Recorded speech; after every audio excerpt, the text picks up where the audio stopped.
নমস্কার, সবাই কেমন আছেন? রিতার লাইফস্টাইলে সবাইকে স্বাগত জানাই আবার একটা নতুন ভিডিওতে।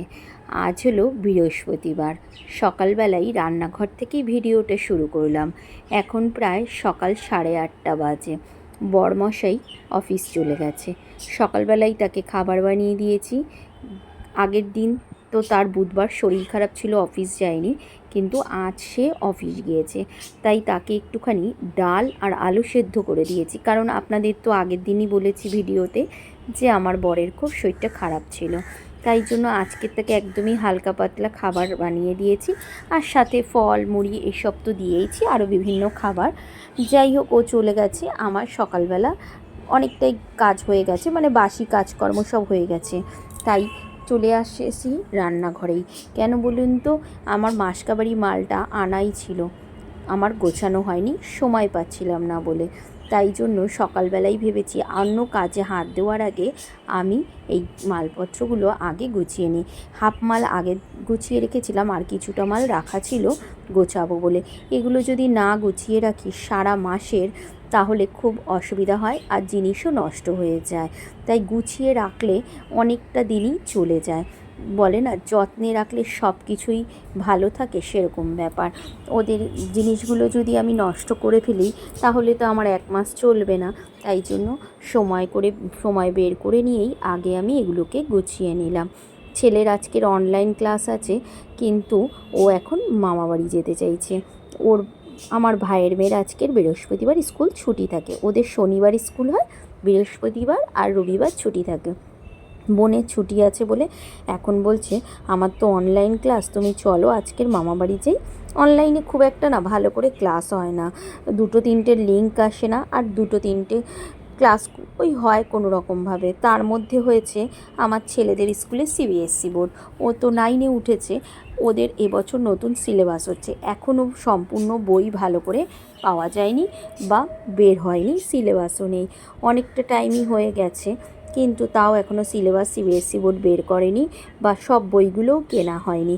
সেই জন্য পড়ার চাপটা অনেকটা কমই আছে। আমি বললাম ঠিক আছে, তুই ঘুম থেকে উঠে রেডি হ, তারপরে স্নান টান করে সব কাজকর্ম করে নিই, তারপরে ও বাড়ি নিয়ে যাব।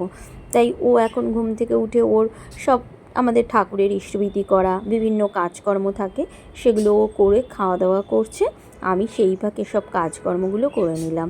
সব গুছিয়ে নিয়ে দেখছি তেলের পটটাতে দেখছি তেল নেই, তাই তেলের প্যাকেটটা কেটে তেলটাও আমি ঢেলে নিলাম। এখন আমার সব গোছানো হয়ে গেছে।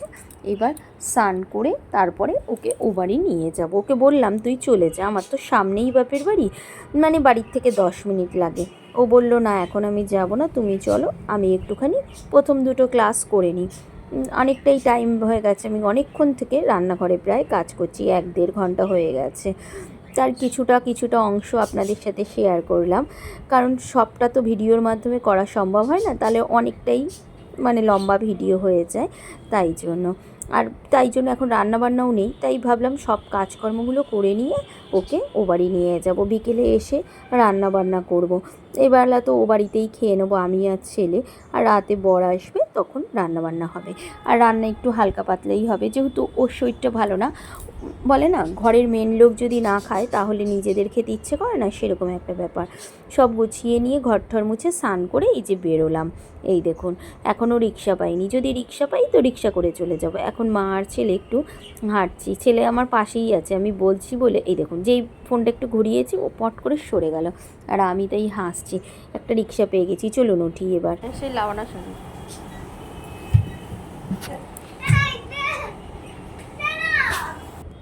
দেখতেই পেলেন, এসেই শুরু করে দিয়েছে, মানে এখনও বসতে পারিনি। ছেলে এসেই 2 ভাই বোনে মিলে শুরু করেছে। আমি তাই বললাম এই দেখ দাদা তোর জন্য কী কী এনেছে, আগে সেগুলো বের কর।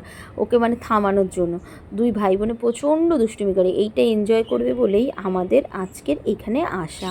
ভাইয়ের মেয়ের ছুটি থাকলেই ভাইও ফোন করে, দিদি আজকে ছুটি আছে, বা ওর ভাগনাকে বলে বাবু আজকে ছুটি আছে বোনের, তুই চলে আসিস।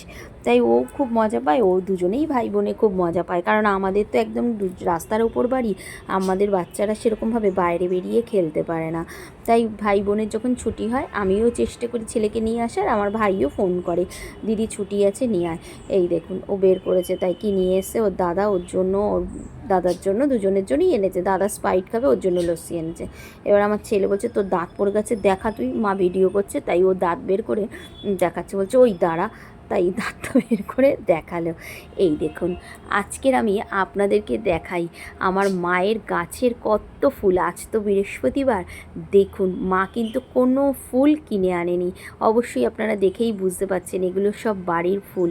দেখেছেন কত ফুল হয়েছে, যেরকম জবা ফুল সেরকম টগর ফুল, মার কাছে বেলপাতা গাছও আছে সব। দেখুন সিংহাসনটাকে, আর আমার মায়ের কাছে সব ঠাকুর আছে, যেই ঠাকুর বলবেন।